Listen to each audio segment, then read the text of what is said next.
recharge করা যায় রে কোন সিম ভাল Jio 5G Airtel 5G ভিআইও 5G কি রে বিএসএনএল ইয়াল্লা ইরে তো কি খারাপ করে নেটওয়ার্ক ইর করা যাবে না যেগুলো তো এ জিও ভাই এই দিয়ে ওটা তো এই জন্য মোর গ্রাহক যাওয়া নেকছে কাস্টমার যাওয়া নেকছে ইয়া থাক মোর সাথে আসছে নাই জিও ভাই তো রিচার্জের অবস্থা কি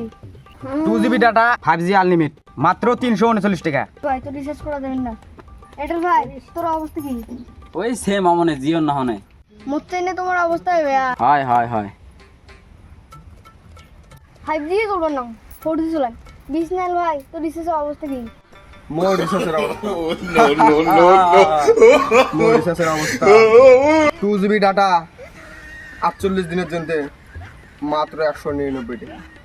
রিচার্জ তো করিম আমার গাঁৱত নে টমার নাই তোর এডি হিসেবে বাড়ায় বাড়ায় ফাঁসং তো অনেক মোর মালিক ঘর করবে নিচ্ছে গিরা তুই রিসার্চ কর আরামসে তোর 2GB ডাটা 48 দিন চলে যাবে যদি না পায় মোক আসে পিটপু তোকে বিটি রিচার্জ কইছে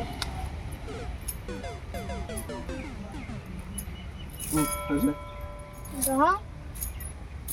হসি তো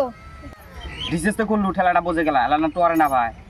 হ্যাঁ অনেক ফুলটো পর হয়ে লিখছে ইয়াল্লা তোর কই এই ইয়াল্লা এই সত্য 20 নে লডি ঘুরি আসবে নাকছে হইবে এলা এ মু মুতি সব